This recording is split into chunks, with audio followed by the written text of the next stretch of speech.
నీతోనే నా ప్రతిజన్మ episode 2. Ananya phone చేతిలో నుంచి జారిపోయింది. తండ్రి చెప్పిన మాటలు ఇంకా ఆమె మనసులోనే తిరుగుతున్నాయి. విక్రమ్ కుటుంబం వల్లే మన కుటుంబం నాశనమైంది. ఎదురుగా నిలబడి ఉన్న విక్రమ్కి ఆమె ముఖంలో మార్పు అర్థం కాలేదు. ఏమైంది అనన్య? ఎవరు ఫోన్ చేశారు అని అడిగాడు. ఆమె వెంటనే సమాధానం చెప్పలేదు. కొద్దిసేపటి క్రితం వరకు తన జీవితంలో అన్నిటికంటే ఎక్కువగా నమ్మిన మనిషి ఇప్పుడు తన కుటుంబానికి జరిగిన నష్టానికి కారణమైన కుటుంబానికి చెందినవాడని ఎలా నమ్మాలి? విక్రమ్ ఆమె దగ్గరకు వచ్చాడు. నన్ను ఇలా ఎందుకు చూస్తున్నావు అని అడిగాడు. అనన్య అతని వైపు చూస్తూ ఒక ప్రశ్న అడిగింది. నువ్వు నాకు ఎప్పుడైనా అబద్ధం చెప్పావా? విక్రమ్ ఆశ్చర్యంగా ఆమె వైపు చూశాడు. నీకు అబద్ధం చెప్పాల్సిన అవసరం నాకు ఎప్పుడూ రాలేదు అన్నాడు. అయితే నీ కుటుంబం గురించి నాకు తెలియని విషయం ఏదైనా ఉందా? విక్రమ్ ఒక్క క్షణం మౌనంగా ఉండిపోయాడు. ఆ మౌనం అనన్యకు మరింత కలవరపెట్టింది. ఆమె వెళ్ళిపోవడానికి తిరిగింది. విక్రమ్ ఆమె చేతిని పట్టుకుని ఆపాడు. నీకు ఏం చెప్పారో నాకు తెలియదు, కానీ నన్ను శిక్షించే ముందు ఒక్కసారి నా మాట విను అన్నాడు. అనన్య అతని చేతిని వదిలించుకుంది. నేను నిన్ను శిక్షించడం లేదు విక్రమ్, నేను నిన్ను కోల్పోతానేమోనని భయపడుతున్నాను. ఆ మాటతో విక్రమ్ గుండె బరువెక్కింది. ఆ రాత్రి అనన్య ఇంటికి వెళ్ళేసరికి తండ్రి ఇంకా మేలుకొని ఉన్నాడు. అతన్ని చూసిన వెంటనే ఆమె ఒక్కటే అడిగింది. నాకు నిజం చెప్పండి. తండ్రి ఏమీ మాట్లాడలేదు. విక్రమ్ కుటుంబం మనకు ఏం చేసింది అని మళ్ళీ అడిగింది. ఆయన ముఖంలో కోపం కంటే బాధ ఎక్కువగా కనిపించింది. నువ్వు ఆ అబ్బాయిని ప్రేమిస్తున్నావా అని అడిగాడు. అనన్య తల ఊపింది. అయితే నేను చెప్పే విషయం విన్న తర్వాత కూడా అతన్ని ప్రేమిస్తావో లేదో నాకు తెలియదు అన్నాడు. అనన్య ప్రశాంతంగా సమాధానం చెప్పింది. నాన్న, నిజం ఏదైనా చెప్పండి, నేను నిర్ణయం తీసుకుంటాను అంది. ఆయన కొద్దిసేపు ఆలోచించాడు. 20 ఏళ్ల క్రితం మన కుటుంబానికి జరిగిన నష్టానికి కారణం విక్రమ్ తండ్రి అని మేమంతా నమ్మాము, కానీ ఆ విషయం మీద ఎప్పుడు పూర్తి నిజం బయటకు రాలేదు అన్నాడు. అనన్య ఆశ్చర్యపోయింది. అంటే మీకు కూడా ఖచ్చితంగా తెలియదా అని అడిగింది. ఆయన మౌనంగా ఉన్నాడు. మరి మీరు విక్రమ్ని ఎందుకు దూరంగా ఉండమంటున్నారు అని అనన్య అడిగింది. అతని కుటుంబం మన జీవితంలోకి వచ్చిన ప్రతిసారి ఏదో ఒకటి కోల్పోయాం అన్నాడు. అనన్య మాత్రం గట్టిగా సమాధానం చెప్పింది. అది గతం నాన్న, ఆ గతంలో విక్రమ్ లేడు అంది. తండ్రి ఆమె వైపు చూస్తూ ఒక మాట అన్నాడు. అదే నా భయం. అతను ఆ గతంలో ఉన్నాడు, మనకు తెలియకుండానే అన్నాడు. మరుసటి ఉదయం విక్రమ్ ఇంట్లో కూడా పరిస్థితి ప్రశాంతంగా లేదు. అతని తల్లి అతన్ని చూసి ఒక ప్రశ్న అడిగింది. నిన్న రాత్రి అనన్య ఇంటికి వెళ్ళావా? విక్రమ్ ఆశ్చర్యపోయాడు. అవును, మీకెలా తెలుసు అని అడిగాడు. ఆమె సమాధానం చెప్పకుండా ఒక మాట అంది. ఇక నుంచి ఆ అమ్మాయికి దూరంగా ఉండు. విక్రమ్ కోపంగా ఆమె వైపు చూశాడు. అమ్మా, అందరూ అదే మాట ఎందుకు చెబుతున్నారు? అసలు ఏం జరిగింది అని అడిగాడు. ఆమె ముఖంలో ఆందోళన కనిపించింది. నువ్వు చిన్నప్పుడు జరిగిన విషయాలు నీకు గుర్తులేవు. గుర్తొస్తే నువ్వే ఆమెను దూరం చేసుకుంటావు అంది. విక్రమ్ ఒక్కసారిగా ఆగిపోయాడు. నాకు ఎందుకు గుర్తులేవు అని అడిగాడు. కొన్ని జ్ఞాపకాలు మనిషిని బ్రతకనివ్వవు అని ఆమె చెప్పింది. అయితే నాకు నిజం చెప్పండి అన్నాడు విక్రమ్. ఆమె తల ఊపింది. ఇప్పుడు కాదు. విక్రమ్ అసహనంగా మాట్లాడాడు. అయితే ఎప్పుడు? నా జీవితంలో నేను ప్రేమించిన మొదటి అమ్మాయి గురించి అందరూ ఏదో దాచిపెడుతున్నారు. నేను మాత్రం ఏమీ తెలియకుండా ఉండాలా? అతని తల్లి అతని దగ్గరకు వచ్చి, విక్రమ్, నువ్వు ఆమెను ఎంత ప్రేమిస్తున్నావో నాకు తెలుసు. అందుకే చెబుతున్నాను, ఆమెను పెళ్లి చేసుకోవద్దు అంది. విక్రమ్ ఒక్కసారిగా ఆమె వైపు చూశాడు. ఎందుకు అని అడిగాడు. ఆమె సమాధానం చెప్పలేదు. కానీ అతను బయటకు వెళ్ళబోతుండగా ఆమె వెనుక నుంచి ఒక మాట చెప్పింది. ఆమెకు దగ్గరగా వెళ్తే ఈసారి నువ్వు మాత్రమే కాదు, ఆమె కూడా నిన్ను కోల్పోతుంది. అనన్య కూడా తన తండ్రి మాటలను నమ్మడానికి సిద్ధంగా లేదు. తండ్రి చెప్పిందంతా నిజమే అని తెలుసుకోవాలని నిర్ణయించుకుంది. కానీ పాత కథలు వెతకడం కాదు, తనకు కావాల్సింది ప్రస్తుతం ఉన్న నిజం. విక్రమ్ తండ్రిని నేరుగా కలవాలని నిర్ణయించుకుంది. ఆయన ఇంటికి వెళ్ళి కలిసినప్పుడు విక్రమ్ తండ్రి ఆమెను చూసి ఆశ్చర్యపోయాడు. నువ్వు అనన్య కదా అని అడిగాడు. ఆమె తల ఊపింది. నేను ఎలా తెలుసు అని అడిగింది. ఆయన కొద్దిసేపు ఆమె ముఖాన్ని చూస్తూ ఉండిపోయాడు. నిన్ను చూడడం ఇదే మొదటిసారి కాదు అన్నాడు. అనన్య గుండె వేగంగా కొట్టుకుంది. అయితే అని అడిగింది.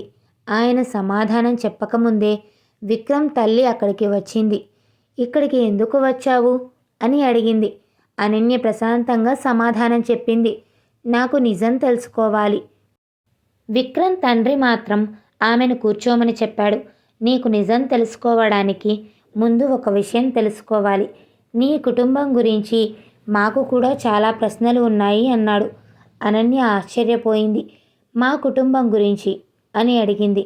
ఆయన తల ఊపాడు. 20 ఏళ్ల క్రితం జరిగిన సంఘటనలో తప్పు ఎవరిదో ఇప్పటి వరకు కూడా తెలియదు అన్నాడు. అప్పుడే తలుపు తెరుచుకుంది.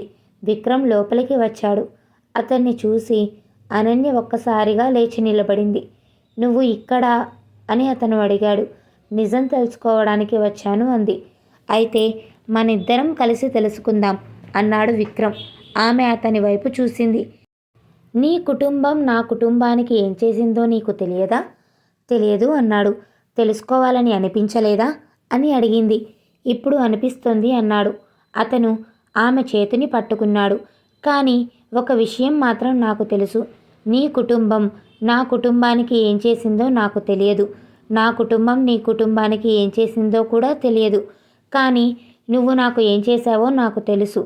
నువ్వు నా జీవితాన్ని మార్చావు. అందుకే గతంలో ఎవరి తప్పు ఉన్నా దానికోసం మన ప్రేమను చంపను అన్నాడు. అనన్య అతని వైపు చూస్తూ ఒక మాట అంది. నువ్వు ఇలా మాట్లాడితే నేను ఇంకా నిన్ను ప్రేమించాల్సి వస్తుంది. విక్రమ్ నవ్వుతూ సమాధానం ఇచ్చాడు. అయితే ప్రేమించు, నేను ఎక్కడికి వెళ్ళను అన్నాడు. ఆ క్షణంలో వాళ్ళిద్దరి మధ్య ఉన్న అనుబంధం బలంగా అనిపించింది. కుటుంబాల మధ్య ఉన్న పాత విభేదాల కంటే వారి ప్రేమ బలంగా ఉంది. కానీ అదే సాయంత్రం అనన్యకు ఒక వింత ఫోన్ కాల్ వచ్చింది. అవతల ఎవరూ మాట్లాడలేదు. ఆమె పలుమార్లు హలో అని అడిగినా సమాధానం రాలేదు. చివరికి కాల్ కట్ అయింది. కొద్దిసేపటి తర్వాత అదే నంబర్ నుంచి ఒక వీడియో వచ్చింది. అనన్య వీడియో ఓపెన్ చేసింది. మొదట చీకటిగా ఉంది. తర్వాత వెలుతురు పడగానే ఆమె ఒక్కసారిగా కదలకుండా పోయింది. ఆ వీడియోలో విక్రమ్ తండ్రి, ఆమె తండ్రి ఇద్దరూ కనిపించారు. అది 20 ఏళ్ల క్రితం తీసిన వీడియో. వాళ్ళ మధ్య ఇద్దరు చిన్నపిల్లలు ఉన్నారు. ఆ పిల్లలు ఎవరో అర్థం కావడానికి ఎక్కువ సమయం పట్టలేదు. వాళ్లే విక్రమ్, అనన్య. కానీ వీడియో చివరిలో జరిగిన సంఘటన మాత్రం ఆమెకు తెలియదు. ఎవరో కెమెరా దగ్గరకు వచ్చి ఆ వీడియో ఆపేశారు. వెంటనే ఒక మెసేజ్ వచ్చింది. వాళ్ళిద్దరి ప్రేమ మొదలైనది ఆ రోజు కాదు, వాళ్ళిద్దరి కుటుంబాలు విడిపోయిన రోజే ఆ ప్రేమకు కారణం మొదలైంది. అనన్య వెంటనే విక్రమ్కు ఆ వీడియో చూపించింది. అతను కూడా షాక్ అయ్యాడు.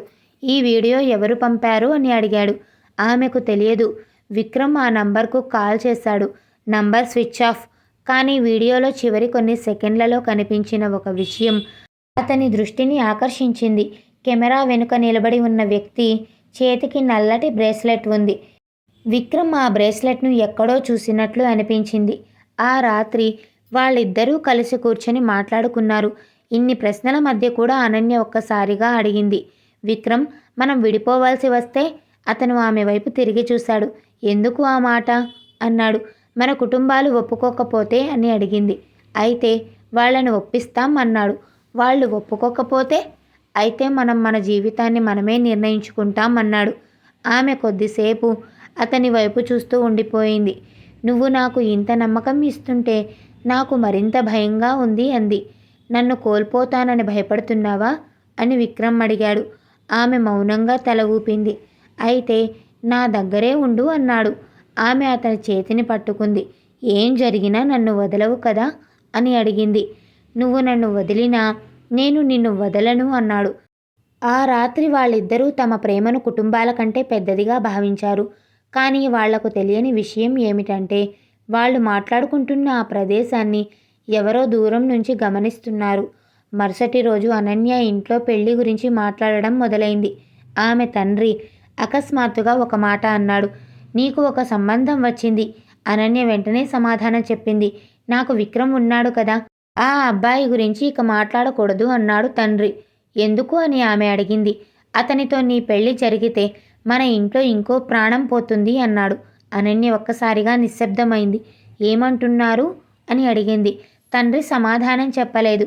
అదే సమయంలో తలుపు దగ్గర ఒక వ్యక్తి కనిపించాడు. అనన్య అతన్ని చూసి ఆశ్చర్యపోయింది. 3 సంవత్సరాల క్రితం తనకు జరిగిన ప్రమాదం తర్వాత తరచూ తన ఇంటికి వచ్చి వెళ్ళే వ్యక్తి అతను. కానీ అతన్ని చూసిన ప్రతిసారి ఆమెకు ఒక విచిత్రమైన అసౌకర్యం కలిగేది. అతను ఆమె తండ్రితో ఏదో మెల్లగా మాట్లాడి బయటకు వెళ్ళిపోయాడు. అతను ఎవరు అని అనన్య అడిగింది. నీ గురించి మనకంటే ఎక్కువగా తెలిసిన వ్యక్తి అని తండ్రి చెప్పాడు. ఆ సమాధానం అనన్య అనుమానాన్ని మరింత పెంచింది. ఇక విక్రమ్ కూడా అదే రోజు ఒక వింత సంఘటన ఎదురైంది. అతను పని ముగించుకుని బయటకు వస్తుండగా ఒక చిన్న అమ్మాయి అతని దగ్గరకు వచ్చింది. మీరు విక్రమ్ కదా అని అడిగింది. అతను ఆశ్చర్యపోయాడు. అవును అన్నాడు. ఆమె చేతిలో ఉన్న ఒక ఫోటోను తీసి అతనికి ఇచ్చింది. ఇది మీకు ఇవ్వమన్నారు అంది. ఎవరు అని విక్రమ్ అడిగేలోపే ఆ అమ్మాయి అక్కడి నుంచి వెళ్ళిపోయింది. విక్రమ్ ఫోటోను చూశాడు. అందులో అతను అనన్య ఇద్దరూ చిన్నప్పుడు ఉన్నారు. ఈసారి ఫోటో వెనక ఏమీ లేదు. కేవలం ఒక ప్రదేశం పేరు మాత్రమే ఉంది. ఆ ప్రదేశం అతనికి తెలుసు. వాళ్ళిద్దరూ చిన్నప్పుడు విడిపోయిన రోజు జరిగిన సంఘటనకు సంబంధించిన ప్రదేశం అది. విక్రమ్ వెంటనే అనన్యకు ఫోన్ చేశాడు. ఆమె ఫోన్ ఎత్తలేదు. మళ్ళీ చేశాడు. అయినా స్పందన లేదు. అతని మనసులో ఏదో అనుమానం మొదలైంది. వెంటనే కారులో అక్కడికి వెళ్ళాలని నిర్ణయించుకున్నాడు. అదే సమయంలో అనన్య కూడా ఇంటి నుంచి బయటకు వచ్చింది. తన తండ్రి ప్రవర్తన మీద అనుమానం పెరిగిపోయింది. నిజం తెలుసుకోవాలని ఆమె కూడా అదే ప్రదేశానికి వెళ్ళాలని నిర్ణయించుకుంది. ఇద్దరికీ తెలియకుండా వాళ్ళిద్దరూ ఒకే చోటికి వెళ్తున్నారు. మధ్యలో అనన్యకు విక్రమ్ నుంచి ఒక మెసేజ్ వచ్చింది. నువ్వు ఎక్కడ ఉన్నా అక్కడే ఉండు, నేను వస్తున్నాను. ఆమె సమాధానం పంపబోతుండగా మరో నంబర్ నుంచి మెసేజ్ వచ్చింది. విక్రమ్ని నమ్మి అక్కడికి వెళ్ళకు. అతను నీ దగ్గరికి వస్తున్నాడని అనుకుంటున్నావు, కానీ నిజానికి నిన్ను అక్కడికి తీసుకువెళ్ళమని అతనికి ఎవరో చెప్పారు.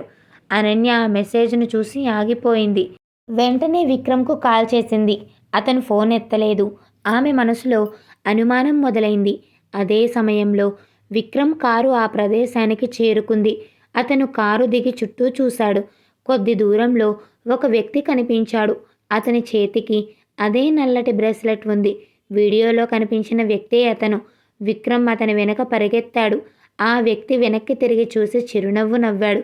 నన్ను గుర్తుపట్టలేదా అని అడిగాడు. విక్రమ్ ఆగిపోయాడు. ఆ స్వరం ఎక్కడో విన్నట్టు అనిపించింది. నువ్వెవరు అని అడిగాడు. ఆ వ్యక్తి నెమ్మదిగా అతని దగ్గరకు వచ్చాడు. నువ్వు చిన్నప్పుడు ఒక అమ్మాయికి ఒక మాటిచ్చావు గుర్తుందా అని అడిగాడు. విక్రమ్ ముఖంలో అయోమయం కనిపించింది. ఏ మాట అని అడిగాడు. నువ్వు ఆమెను ఎప్పటికీ వదలను అన్నావు అని అతను చెప్పాడు. విక్రమ్ గుండె వేగంగా కొట్టుకుంది. నీకెలా తెలుసు అని అడిగాడు. ఆ వ్యక్తి సమాధానం చెప్పలేదు. నీకు నిజం తెలియదు విక్రమ్, అనన్యకు కూడా తెలియదు. కానీ మీ ఇద్దరి ప్రేమను మొదలుపెట్టింది మీ హృదయాలు కాదు అన్నాడు. అతను కాసేపు ఆగాడు. విక్రమ్ కళ్ళల్లోకి నేరుగా చూశాడు. మిమ్మల్ని మళ్ళీ కలపడానికి ఎవరో చాలా సంవత్సరాల క్రితమే ఒక పథకం వేశారు. విక్రమ్ షాక్తో అతని వైపు చూస్తుండగానే దూరంలో ఒక కారు వచ్చి ఆగింది. అది అనన్య కారు. ఆమె కారులో నుంచి దిగింది. విక్రమ్ ఆమె వైపు పరిగెత్తాడు. కానీ అతను ఏమీ చెప్పకముందే మరో కారు అక్కడికి వచ్చి ఆగింది. అది అనన్య తండ్రి కారు. ఆయన కారు నుంచి దిగాడు. ముఖంలో కోపం లేదు, భయం ఉంది. ఆయన విక్రమ్ వైపు చూసి ఒక్క మాట అన్నాడు. నువ్వు ఇక్కడికి వచ్చావంటే వాళ్ళు మళ్ళీ మొదలుపెట్టారన్నమాట. అనన్య అయోమయంగా తండ్రి వైపు చూసింది. ఎవరు నాన్న? ఆయన సమాధానం చెప్పలేదు. అతని చూపు మాత్రం విక్రమ్ వెనక నిలబడి ఉన్న నల్లటి బ్రేస్లెట్ వ్యక్తిపై పడింది. ఆ వ్యక్తిని చూసిన వెంటనే అనన్య తండ్రి ఒక్కసారిగా వెనక్కి అడుగు వేశాడు. అతని నోటి నుంచి వచ్చిన మాట విని విక్రమ్, అనన్య ఇద్దరూ స్తంభించిపోయారు. నువ్వు ఇంకా బతికే ఉన్నావా? తర్వాత ఏం జరిగిందో ఎపిసోడ్ 3లో చూద్దాం. వీడియో నచ్చినట్లయితే వీడియోని లైక్ చేసి ఛానల్ని సబ్స్క్రైబ్ చేసుకోండి.